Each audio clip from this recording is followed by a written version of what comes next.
Bom dia, pessoal. E aí, tudo bem? Hoje são dia 4 de agosto, um novo mês que se inicia, mas nós estamos aqui firmes e fortes no nosso propósito de divulgação da doutrina espírita, de forma descomplicada, leve. Bem-vindo, doutor Paulo Lemos. Doutor, não sei se você reparou, hoje no título da nossa live eu coloquei ali episódio 114, porque eu parei para fazer essa contagem. Sabia que a gente tinha um grande número aí de episódios, vamos dizer assim, e aí cheguei a essa contagem, que a gente até hoje produziu 113 lives, vídeos de culto do Evangelho no Lar. Eu acho que teve uma ou duas no máximo que eu perdi, que não chegaram a ficar salvas. Bem-vinda, Glória! Mas ao todo foram 113, então hoje é o nosso episódio número 114. E aí eu coloquei aí sempre no final do título, né? Coloquei aqui no Instagram, ainda não tive tempo de colocar no YouTube. Falando nisso, você que ainda não está inscrito no nosso canal do YouTube, não vai levar muito tempo, tá aí na minha bio, clica ali no link, vai lá e se inscreve para ajudar a gente a conseguir... Bom dia, Marise, bem-vinda! Para ajudar a gente a conseguir divulgar um pouco mais de potência, de força por mais um canal, o nosso conteúdo. Quanto mais pessoas a gente tiver inscritos por lá, melhor é a entrega desse conteúdo para tanta gente aí. A gente nunca sabe quem pode estar bem ao nosso lado precisando dessas reflexões. Bem-vinda, Mayara! Então não esquece de pegar sua garrafinha, seu copo, para juntos a gente poder pedir para fluidificar, para a espiritualidade fluidificar em nosso favor logo mais. Estou aqui com meu cafezinho que não pode faltar. 114º, olha, meu catedrático doutor. Muito obrigado pela ajuda aí. Então vamos lá fazer a leitura do nosso Sempre Melhor.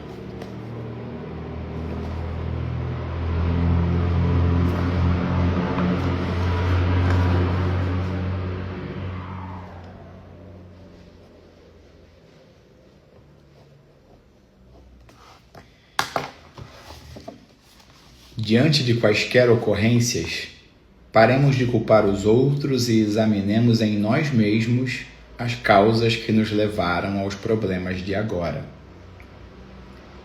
Eles refletem as escolhas que fizemos e os padrões mentais que estamos indevidamente sustentando em nosso prejuízo. Parar de culpar os outros é assumir o poder de resolvermos os nossos próprios problemas. Isso talvez seja a grande libertação que estejamos precisando em nossa vida.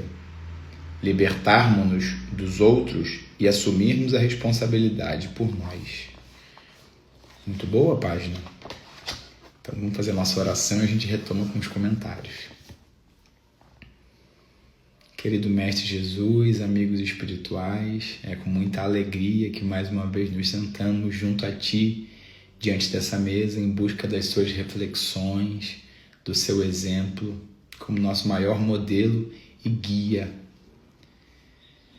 Mestre, permita que os seus emissários de luz, que os trabalhadores do plano espiritual, entrem na minha casa e na de todos aqueles que estiverem compartilhando comigo esse momento de comunhão contigo, Mestre, possam realizar aqui dentro uma limpeza, acolhendo qualquer energia adoecida, trazendo para ela a oportunidade de ser ressignificada e passar a vibrar pelo amor, pela tranquilidade, pelo ambiente equilibrado, pela saúde, pela boa disposição. Nos envolve e inspira na direção das reflexões necessárias à nossa reforma íntima, não só no dia de hoje, mas ao longo de toda essa semana. Que assim seja, graças a Deus. Lembrando que aos nossos companheiros aí de estudo do João Evangelista, essa semana a gente retoma os trabalhos e atividades no grupo de introdução à doutrina espírita. Nessa quarta-feira nós vamos falar sobre os antecedentes e sobre no Evangelho. Então, não esquece de fazer a leitura prévia aí do conteúdo para a gente chegar lá e ter uma reflexão mais profunda. Bem-vinda, Lu. Então vamos lá, retomar a leitura inicial. Diante de quaisquer ocorrências, paremos de culpar os outros e examinemos em nós mesmos as causas que nos levaram aos problemas de agora. Eu estava comentando sobre isso. Bem-vinda, Soraya, querida. Quanto tempo? Comentando sobre isso nesse grupo de estudo que eu comentei um outro dia, que às vezes a gente tem muita curiosidade para saber sobre vidas pregressas, né? Sobre as reencarnações passadas. E aí basta que a gente faça um exame da nossa consciência, das circunstâncias que a gente vive, para a gente decifrar muitas das nossas escolhas equivocadas, dos papéis que nós desempenhamos nas vidas anteriores. Então, diante de quaisquer ocorrências, paremos de culpar os outros e examinemos em nós mesmos as causas que nos levaram aos problemas de agora. Se são problemas que vocês não conseguem, que a gente não consegue identificar a causa nessa encarnação, é porque ele provavelmente vem de uma encarnação anterior. Então a gente tem que agradecer pela oportunidade de ter sido suficientemente preparado, porque a gente sabe que ninguém é colocado diante de um problema que não tem a capacidade de transpor. Então a gente deve agradecer por esse problema, se resignar e buscar acalmar, serenar a nossa mente para a gente poder perceber, se não em nós, à nossa volta, os recursos que estão sendo colocados à nossa disposição para transpor essa dificuldade. Mas evitando se colocar nesse papel de vitimização, de problematizador, beleza? Identifiquei esse problema, essa adversidade. Criança faz pirraça, adulto resolve. Então, que a gente possa assumir esse lugar que é nosso e bola para frente, seguir, ressignificar, se fortalecer, porque esse é o propósito das dificuldades na nossa rotina, né? Good morning, Himanshu. Bom dia.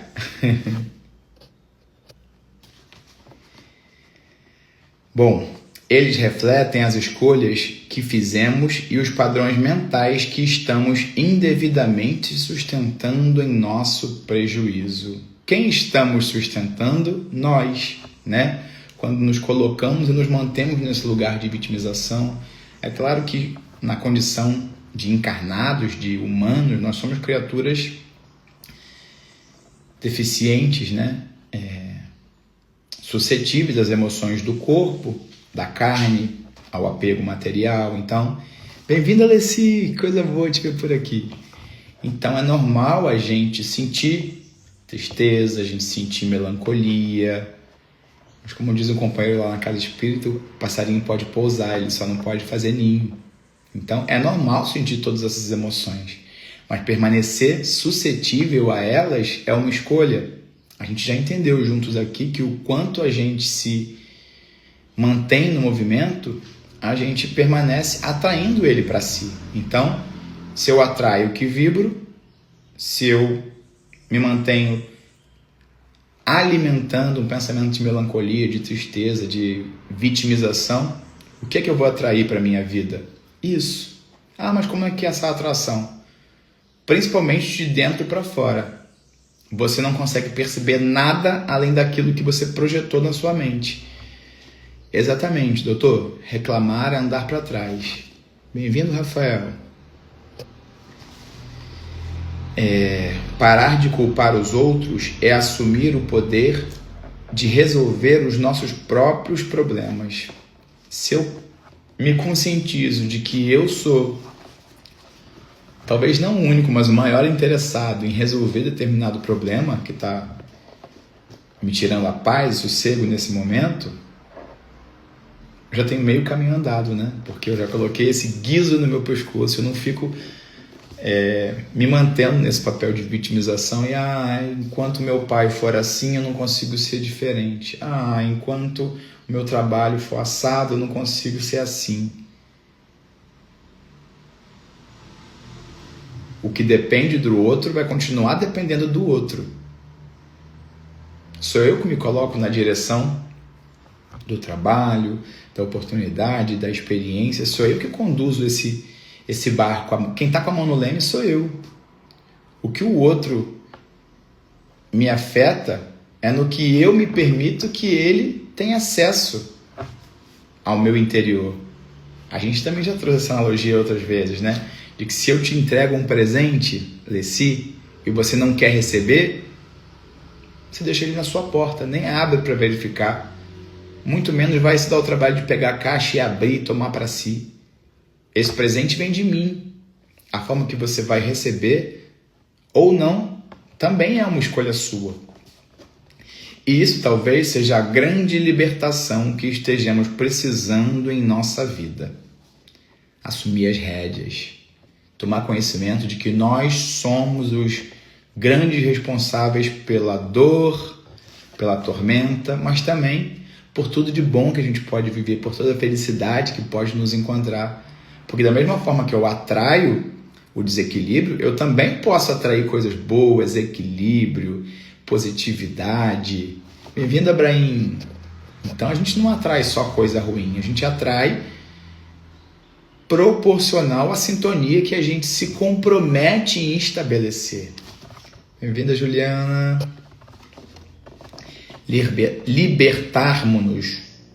Libertarmos-nos dos outros e assumirmos a responsabilidade por nós. Então, quem está à nossa volta, a gente deve se compadecer, a gente deve ajudar, mas a gente não pode viver os problemas de ninguém. Cada um recebeu a oportunidade mais apropriada para as suas necessidades de desenvolvimento.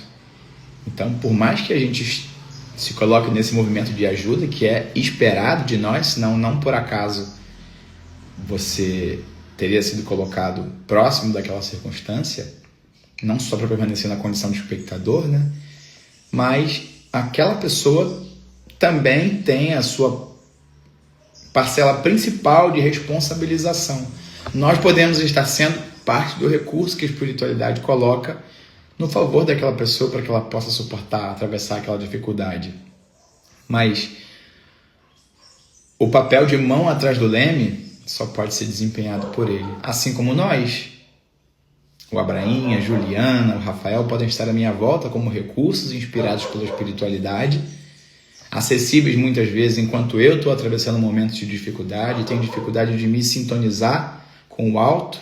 Então a espiritualidade se utiliza de quem está à minha volta muitas vezes como recurso, como ferramenta. Mas a escolha de ir até essa pessoa, de receber aqueles conselhos, de se abrir para esse auxílio e se colocar nesse movimento de cura, de libertação, isso é individual, isso é meu, faz parte da minha responsabilidade. Muito rica essa página de abertura. Agora vamos de Evangelho.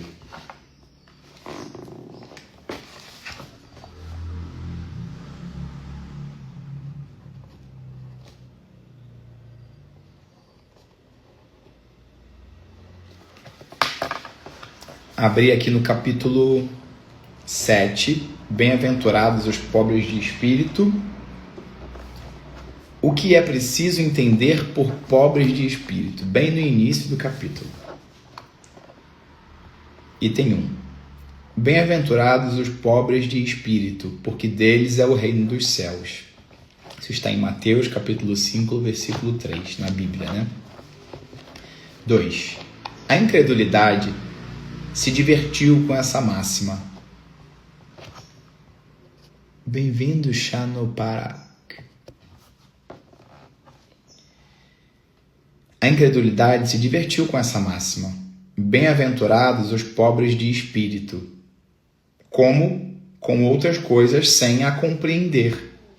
Por pobres de espírito, Jesus não entende os homens desprovidos de inteligência, mas os humildes. Ele disse que o reino dos céus é deles e não dos orgulhosos. Oi, Silvia, que bom que você chegou. Então a gente lida com vários apontamentos como esse, né, em que na Bíblia é trazido uma fala de Jesus e que ela acaba sendo descontextualizada, que a gente acaba tendenciando para um lado em que a gente compreendeu sem buscar debater, se debruçar, se aprofundar e perceber que Jesus está falando muito além do que aquela primeira impressão. Os homens de ciência e de espírito, segundo o mundo, têm geralmente tão alta consideração de si mesmos e de sua superioridade, quer dizer, o orgulho, né, que olham as coisas divinas como indignas de sua atenção. Isso é muito comum. Geralmente quem refuta a soberania, a existência, a independência de um Deus, muitas vezes isso está muito ligado ao egocentrismo, né? A não admitir a criação, uma criação de algo que ainda não me seja suscetível compreender 100% com profundidade. Seus olhares concentrados sobre a sua pessoa não podem se elevar até Deus. Essa tendência a se crer acima de tudo não os leva, senão, muito frequentemente, a negar o que, estando-lhes acima, poderia rebaixá-los e a negar mesmo a divindade. Bem-vinda, Cris. Então, na verdade, isso não deixa de ser um sentimento de defesa, né? Eu não quero ter que lidar com as minhas limitações, com a minha necessidade de rever os meus preconceitos, as minhas limitações. Então, por conta disso, eu não consigo admitir que há um ser maior. A posição está atacada. Vamos lá. Ou, se consentem em admiti-la, contestam-lhe um dos seus mais belos atributos, sua ação providencial sobre as coisas deste mundo. Paz e bem, companheiro. Persuadidos de que só eles bastam para bem governá-lo. A página anterior falava sobre a nossa responsabilidade diante das circunstâncias que nos encontram, sem dizer de que todas as perspectivas que nos encontram são supervisionadas, se não concedidas todas por uma divindade, por uma criação muito maior que orquestra a tudo em que nós estamos inseridos, né? Tomando sua inteligência por medida da inteligência universal e se julgando aptos a tudo compreender, não podem crer na possibilidade daquilo que não compreendem. Quando pronunciaram seu julgamento, têm-no por inapelável. Então, admitir que a nós ainda não foi dada 100% da capacidade de compreensão é exercer também a humildade que Deus espera de nós. E isso é totalmente compreensível. Assim como uma criança ainda não tem todos os atributos necessários para compreender diversos assuntos, que à medida que ele vai se desenvolvendo, não só fisiologicamente, né, mas psicologicamente, tendo acesso a outros conteúdos, um vai liberando o outro, o conhecimento do universo, das coisas que são factíveis, da ciência, de tantas coisas, são ainda muito distantes para mim, para você, para quem quer que seja. Dr. Paulo Lemos tem uma ciência incrível por trás da medicina, que está muito além da minha compreensão. Que para eu compreender, eu precisaria me dedicar a um processo muito grande e que talvez não coubesse nessa existência se eu não tivesse essa inclinação. Então, conhecer os atributos da divindade ainda é uma coisa muito distante, o que não quer dizer que em algum momento não vai nos encontrar, mas nesse momento é algo muito distante ainda para mim. Se recusam a admitir o mundo invisível e um poder extra-humano, não é, entretanto, porque isso esteja acima da sua capacidade, mas porque seu orgulho se revolta com a ideia de uma coisa acima da qual não podem se colocar e que os faria descer do seu pedestal.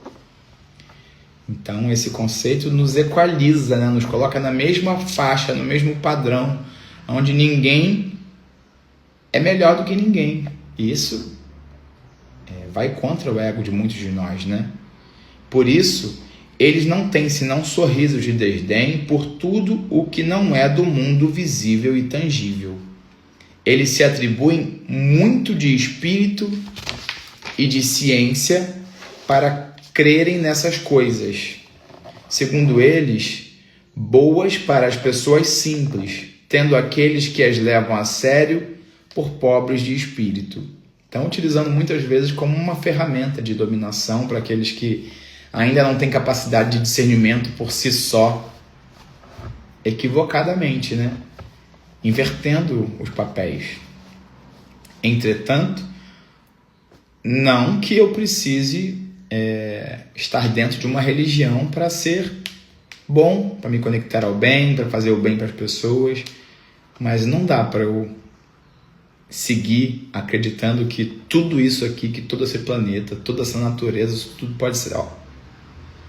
poderia ser obra da mera espontaneidade, não houvesse uma força inteligente por trás de orquestrar cada etapa do desenvolvimento de um animal, de um ser ou das circunstâncias que a gente passa. A lógica nos coloca contra essa ideia. Entretanto, o que quer que digam, lhes será preciso entrar como os outros nesse mundo invisível que ridicularizam, quando seus olhos serão abertos e reconhecerão seu erro. Mas Deus, que é justo, não pode receber na mesma categoria aquele que menosprezou seu poder e aquele que se submeteu humildemente às suas leis, nem os igualar. Em dizendo que o reino dos céus é para os simples, Jesus quer dizer que ninguém é nele admitido sem a simplicidade do coração e a humildade do espírito. Então não basta que a gente seja um homem da ciência, letrado, conhecedor dos evangelhos, eloquente, se a gente não se permite a oportunidade de exemplificar tudo aquilo que a gente já compreendeu. A fé sem obras é morta. Então não adianta eu ser somente letrado se eu não for suficientemente humanizado. E quantos de nós é importante para o desenvolvimento do espírito a união dos dois, o intelecto e o moral.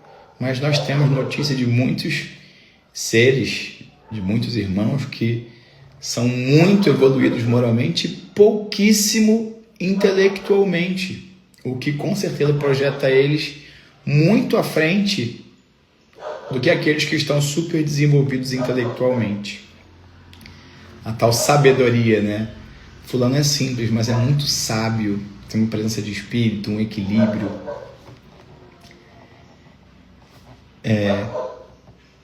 Que o ignorante, então, em dizendo que o reino dos céus é para os simples, Jesus quer dizer que ninguém é nele admitido sem a simplicidade de coração e a humildade de espírito. Que o ignorante que possui essas qualidades será preferido ao sábio que crê mais em si que em Deus. Em todas as circunstâncias, ele coloca a humildade no plano das virtudes que nos aproximam de Deus. Então a gente pode ter atribuído aí a nossa listagem todas as boas características, tudo de bom, mas se a gente não tiver humildade, a gente se confunde ao longo do caminho na nossa organização das prioridades, né? Achando que isso ou aquilo é mais importante, mas muito pelo nosso ego. Então a humildade vem fazer com que a gente exerça exatamente o lugar em que a gente se encontra, sem equívocos.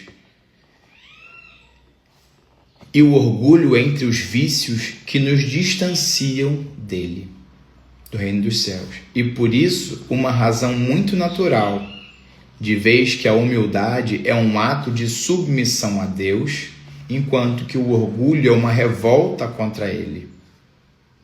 Então, quando eu me revolto diante de uma circunstância que eu não compreendo e eu questiono os desígnios de Deus, eu posso aí acabar me equivocando, me manter naquele lugar que a gente falou na página anterior, né, de melancolia, de depressão, de tristeza, porque eu delego, bom dia tia Jane, eu delego para o outro, ainda que para um Deus em que eu desconheço a bondade, a providência, eu delego para ele a responsabilidade pelo que eu estou vivendo de difícil, pelo desafio que está me encontrando, pela prova que está me visitando. Deus me assiste nas minhas escolhas boas e ruins. Ele permite que eu cometa os meus próprios equívocos para que eu amadureça através da lida com cada um deles. Então, a página inicial nos fala da importância da gente se responsabilizar pelos nossos equívocos passados e dessa existência também, porque muita gente atribui a vidas anteriores, ao passado, a obsessores, ao encosto, sem se dar conta, sem fazer uma análise dessa vida, das escolhas equivocadas que nós já exercemos nessa encarnação, nessa vida. Então, da mesma forma que é consolador eu não identificar origem para os desafios dessa encarnação, compreendendo que eles foram trazidos de outra. E isso me consola em que sentido? No sentido de que eu não teria sido colocado nessa existência despreparado para lidar com cada uma das provas que me visitam. Então, se eu desconheço a origem de um desafio nessa encarnação, é porque ele é de outra e eu já tive muito tempo de dedicação, aprendizado, preparação para poder lidar com essa ou aquela circunstância que vai me encontrar nessa vida. Além dos recursos que, se não estão em mim, estão colocados à minha volta para me ajudar a superá-lo. Mas quando eu entro nesse lugar de vitimização, delegando aos outros e a um Deus a responsabilidade pelas provas que estão me visitando, só quem perde sou eu. Deixo de aproveitar aquela oportunidade e vou reincidir ali dando braçada contra aquela maré alta, aquela onda que vai só me engolir e que vai me perceber cada vez mais afundado nos meus próprios equívocos. Bem-vinda, Camila. Mais vale, pois, a felicidade do homem, para a felicidade do homem, ser pobre de espírito no sentido do mundo e rico em qualidades morais. Muitas vezes a gente ambiciona a notoriedade do saber, dos conhecimentos, de ser letrado, de ter títulos, e se afasta tanto da oportunidade do convívio, da exemplificação daquilo que a gente compreende, mesmo aqueles conhecimentos técnicos. Se eu não usar, qual é o proveito que eu vou ter com eles? A gente vê nos idiomas, aí às vezes a gente estuda um idioma e a gente não tem a oportunidade de exercitar, de colocar em prática, ele se perde. Então, o investimento que você fez da sua energia, naquilo perde propósito. Então, que a gente peça a Deus e se coloque nesse lugar de se responsabilizar por se colocar diante das oportunidades de exercitar aquilo que a gente aprende. E a gente é colocado a todo momento. A gente refuta, a gente finge que não é com a gente, que a gente não está preparado. Mas a gente é colocado a todo momento diante de oportunidades mais condizentes com a nossa necessidade de exercitar aquilo que a gente está aprendendo. Porque a gente não é inspirado na direção daquilo que a gente consome para crescer à toa, senão por algo que a gente já tornou suscetível por investir o nosso tempo, a nossa energia em outras encarnações, mas nessa, porque os nossos amigos espirituais que sabem dos nossos planos, das nossas necessidades, nos impulsionam, nos estimulam na direção dos conhecimentos que vão ser importantes para a nossa caminhada. E acompanhado disso, vem sempre a oportunidade de ser colocado em prática, do exercício. Mas quantas vezes a gente se negligencia diante disso, responsabilizando o outro pela falta de oportunidades ou pelas oportunidades desproporcionais com aquilo que a gente está experimentando. Muito boas as reflexões do que é preciso entender por pobres de espírito. O próximo capítulo seria: todo aquele que se eleva será rebaixado. Eu sempre coloco o conteúdo do dia na bibliografia, então vai estar lá a página, o capítulo, tudo direitinho, para quem quiser dar continuidade a essa leitura aqui. Então vamos lá agora, 7h29, bem no nosso tempo aí, dos 30 minutinhos, né? No início do culto eu lembrei de pegar sua garrafinha, seu copo, sua água. Corre aí, você que não estava aqui ainda, pega seu copo, sua garrafinha, sua água, para a gente poder, juntos agora na peça de encerramento, pedir para a espiritualidade manipular, fluidificar, transformar ela no remédio, no elixir, no bálsamo, condizente com as nossas necessidades de aprimoramento, de reconstrução, de encorajamento, a impregnação dessa água. Podemos? Então vamos lá. Deus soberanamente justo e bom, buscamos nos elevarmos para a sua presença através dos filhos invisíveis da oração, construídos à base de cada reflexão que o Senhor nos oportunizou nessa manhã. Que possamos, Mestre, permanecer nesse lugar elevado ao longo de todo o dia, percebendo as nossas necessidades de investimento em cada área em que ainda nos sentimos fragilizados, que possamos nos sentir fortalecidos como estamos sendo por Ti e pelos Seus emissários de luz, diante de toda e qualquer prova que nos dermos conta ao longo da caminhada. Permite, Mestre, que possamos estar atentos desde cedo, desde o primeiro momento do nosso dia, às oportunidades de Te servir na face de todo e qualquer irmão que o Senhor colocar ao longo do nosso caminho. Nos envolve no dia de hoje, abençoa os nossos amores, abençoa os nossos lares, os dos nossos vizinhos, sejam eles de cima, dos lados, abençoa o nosso bairro, as nossas ruas, a nossa cidade, abençoa os nossos governantes nesse ano de eleições, abençoa o nosso povo, tão suscetível a duelos, a discussões, nesse tema tão acalorado, que possamos colocar de lado as nossas diferenças, que possamos encontrar sempre o diálogo mais apropriado para o esclarecimento das massas. Nos envolve enquanto irmãos que somos, Mestre, colocados todos juntos nessa escola da vida, para gozarmos da companhia um dos outros no sentido de nos fortalecermos e não de sermos adversários. Nos abençoa e envolve, sem deixar, Mestre, de complementar essa água com a molécula, com o composto, com a energia, com a vibração, capaz de transformá-la no bálsamo, no elixir, no remédio mais condizente com as minhas necessidades. Sê conosco, hoje, agora e sempre, que assim seja, graças a Deus. Você que me acompanha no dia de hoje, a minha gratidão pela sua companhia, pela sua audiência.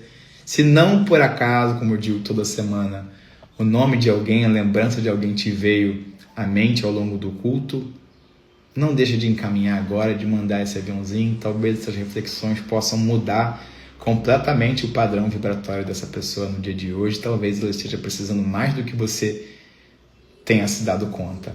Não deixa também de ir lá na nossa bio, procurar o nosso canal do YouTube, se inscrever e ajudar a gente a fortalecer essa corrente. Quanto mais pessoas inscritas a gente tiver por lá, mais facilidade a gente tem de propagar esse conteúdo que pode ser tão importante para cada um de nós. Um beijo grande, fiquemos com Deus, até semana que vem.